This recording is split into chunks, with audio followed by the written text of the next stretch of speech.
I remember playing back in seasons 5 through 8 and consider myself lucky to have been around during that time, as those years marked a massive turning point for the game where the balanced and champion team went above and beyond to retrofit and modernize the game into what we know and tolerate today. There were so many changes and adjustments made to champions, items, and systems that even though it feels as if stuff like elemental drakes and plants have been around for as long as we have, there was a time period where those things never existed. Beyond general systems, champion-based mechanics also went into massive upheaval coinciding with the class-wide reworks and the more comprehensive VGUs that took place in greater numbers during that time. A resulting outcome of this was the substantial downsizing of a mechanic known as toggle abilities. We still have a relevant amount of them in the present day, but compared to how many there used to be back then, it's safe to say that toggle abilities fall under the realm of a forgotten system. For today's video, we'll be looking into the history of toggle abilities, why so many of them were phased out of the game, and whether that was for better or worse. As with any mechanics discussion, let's start with a basic rundown of what the subject in question is. Toggle abilities are skills that function differently from traditional abilities in that they usually don't have a cooldown, or if they do, it's either negligible or only done so to prevent players from APMing the crap out of it. The main aspect of a toggle is that they can be in effect indefinitely, although a resource cost of some kind is always involved in order to discourage perpetual activation. For the most part, however, toggles enable the champion to cycle the ability between what is effectively an on and off status, with said ability applying its effects while on and stopping the effects after it's turned off. Toggle abilities come in two types, the aforementioned on and off function, or what most people may know as stance changes. A handful of champions have the ability to alternate between different forms, each with distinct playstyles. Jace, Nidalee, and Elise can and are encouraged to toggle between their melee and range forms at their own discretion. Meanwhile, you have toggles like Jinx's Q or old Aatrox's W where they can modify their basic attack to have different properties. In the case of the former, Jinx can swap between her minigun and rocket launcher, one trading range for greater attack speed, and the other sacrificing rate of fire for greater attack range, area coverage, and damage. There are some other stance type abilities, such as Rek'Sai's Burrow and Unburrow, that behave identically as well, but you get the idea by this point. These are not the toggles I'll be talking about in this video. We're mostly going to be focusing on the on and off variants. Presently, we still have a few of them in game, and though the video's title suggests it's a dying mechanic, on occasion they're being implemented in modern day champions, albeit very sparingly. A few examples of traditional toggles that are still here today would be Amumu's Despair, Singe's Poison Trail, and Karthus' Defile. Singe's toggle creates a lingering cloud of poison wherever he stands that damages all enemies caught within, while Amumu and Karthus project an aura in a radius around them that damages any baddie within range. These toggles are the most guarded variety. Since they follow the champion, you essentially turn them on and off based on if you're fighting or not. At a certain point though, especially with blue buff, you could basically have these active at all times, although in the case of Karthus, there is a legitimate incentive to keep it off when possible as you do regenerate mana per unit killed. Some toggle abilities go slightly further in nuance, demanding more than just resource management. Anivia's Glacial Storm also projects a damaging area that drains a portion of her mana per second, but unlike Karthus and Amumu, the blizzard can be planted remotely where it remains until turned off. Furthermore, if Anivia strays too far from the area, the storm automatically dissipates, mandating that she stays close enough to maintain it. This fixed location adds an element of opportunity cost given there's a small cooldown attached to Glacial Storm, so if you misplace it, you can't just immediately move her somewhere else, and with her being required to be within a certain proximity, Anivia players have to evaluate the risk and reward of when to stay within range or when to get out. There are also two other champions with a more, I suppose, unique form of toggle, but I actually want to wait until later to talk about them since they're conducive to the argument I'm trying to make. As you can see, there still are toggle abilities in League, and a non-negligible amount at that. But there used to be far more, not just in terms of champions, but even an item too. In fact, there was an entire champion defined by this very mechanic. So how about we cover a few of them just so I can milk your nostalgia like I always enjoy doing. There used to be several toggles in League that empowered auto attacks to do additional things. A number of you may remember the likes of old Sion, Cho'Gath, and Sivir. Way back in the day, Sion's old D in Rage would give him bonus attack damage at the cost of draining health with every auto attack. However, any unit he managed to kill while this was active awarded him with permanent bonus health, the self-same one that's currently attached to his W and is now turned into a passive. Sivir and Cho'Gath take things a step further. Many of you are likely acquainted with Sivir's Ricochet, augmenting her basic attacks to splash onto nearby enemies. It's gone through a few iterations. One time it used to empower just the next 3 to 5 attacks. Right now I believe it's a buff so you can throw as many bouncing hits as your attack speed allows. But back in Season 1,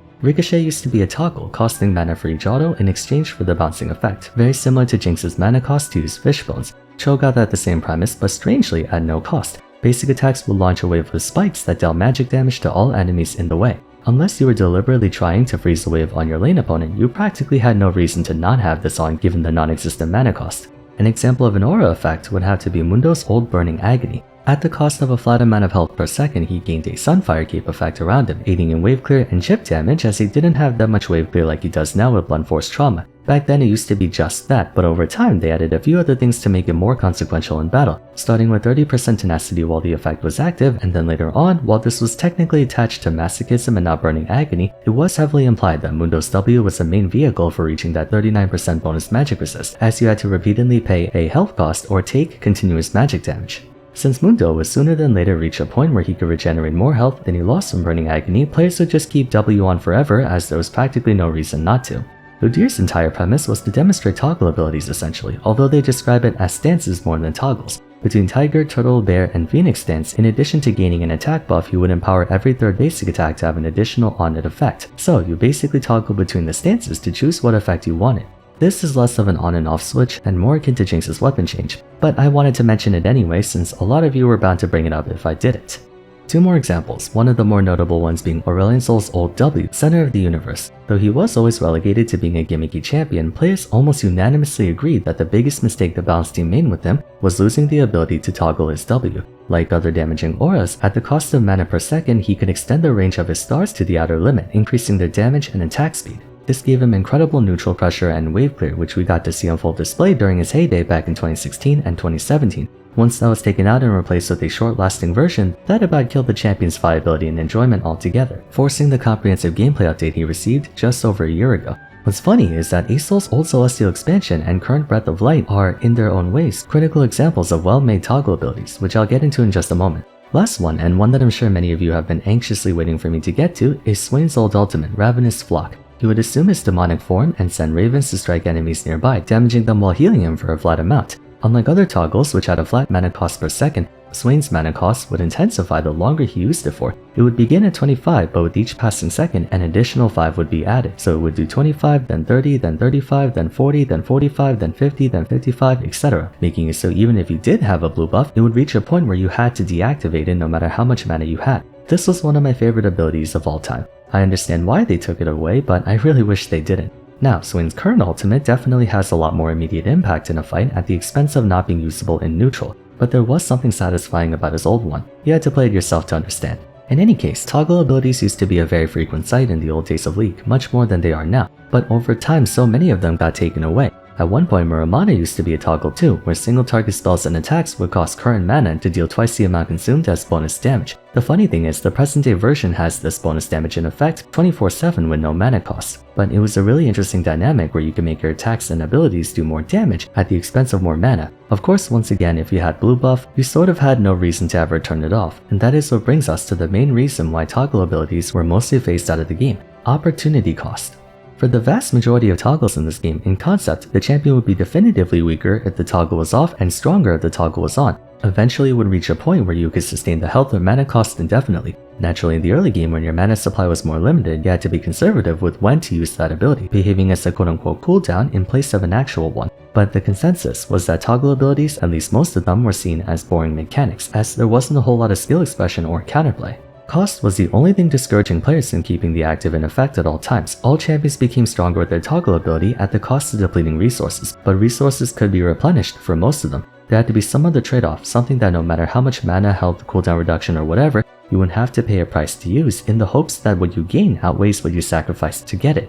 Another issue with toggle abilities is that for the most part, they encouraged neutral play. Take Swain's ultimate for instance. Current Demonic Ascension is an extremely dangerous ultimate that can rack up a truckload of damage while making Swain quite onerous to kill, especially if he's draining multiple enemy champions. The main counterplay is to get as far away from him as possible to run the clock on it before going back in. The Swain player would have to carefully consider when to use his ultimate to get the most value out of it. That's how it is for ultimates in general. If you use them well, you achieve a massive advantage for yourself.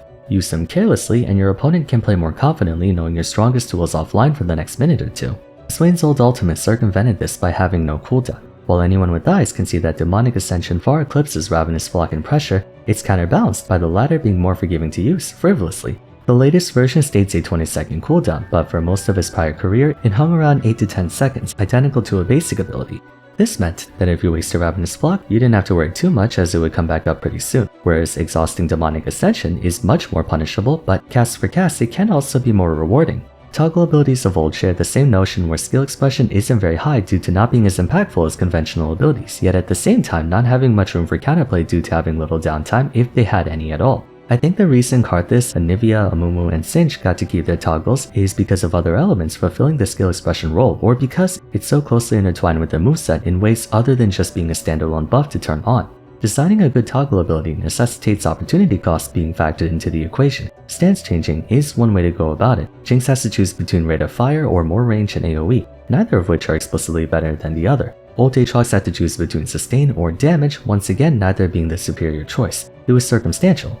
Another way you can do it is to add some kind of disadvantage behind overuse of it that went beyond resource consumption, and that is where we arrive at the two abilities I lampshaded earlier, Urgot's Purge and Aurelion Sol's Breath of Light. What I enjoy about these two abilities is that even though yes, more often than not they're stronger when said abilities are turned on than off, there's still some detriment to overusage of them. Urgot's Purge at max rank becomes a toggle ability with no cost, rapid firing on the nearest enemy which can activate its echoing flames in quick succession. While fighting, Urgot tends to have W on at all times in light of the 3.0 attack speed outputting more DPS than a regular basic attack, but there are reasons to not have this on even for split seconds, one of which being the speed reduction. Sometimes Urgot wants to deactivate Purge to move a little faster to a different leg position, or they may employ the attack cancel trick where they can weave in a normal shot in between Purge hits to get more DPS. The other factor is that Purge auto-locks onto the nearest enemy or whoever was recently struck by Corrosive Charge or Disdain. Sometimes that's not the person he wants to attack, so you might have to deactivate Purge to specifically shoot a different enemy, such as if that enemy is behind someone standing in front of you. This is an excellent example of a skill expressive toggle ability with actual counterplay, having legitimate reasons to not have it active at all times once you're given the freedom to. Asol's Breath of Light is similar. At rank 5, he can channel his Q for practically as long as he can pay the mana cost for, however, he roots himself in place while doing so, preventing him from moving around. Ideally, Asol would love to Q spam until the end of time, but he does leave himself exposed when doing so. The only time he can move around while casting is with Astral Flight, but that's not the same as being able to walk while using it. I also appreciated the opportunity cost of his old W, wherein he can increase the range and damage of his stars, but sometimes he would have to turn it off if and when enemies broke past the line of scrimmage and got him close and personal, forcing him to retract his stars, since by using his W, he forfeited his close range pressure for long range pressure. These are the kind of opportunity costs you need to have on modern day toggle abilities. There's definitely room for them to exist in the game, as evident by the examples earlier. I get that Riot wants to create distinct points of strength and weaknesses for every champion, which can be difficult to ascertain when they can turn their strength on and off, but I do miss having those types of champions. Proper usage and application of toggles can allow for great skill expression if done thoughtfully. I wouldn't be averse to seeing more of these again. What about you guys? Do you think toggle abilities have a place in League, or would you rather they were all taken out and replaced with something more engaging? Feel free to share in the comments. That's gonna be it for today, so if you enjoyed that video, it would be great if you could leave a like and subscribe. Don't forget to follow me on Twitter at Vars, join my Discord server, and check out my other ability discussions if you haven't yet. But till next time, thanks so much for watching, and I look forward to seeing you again soon. Take care.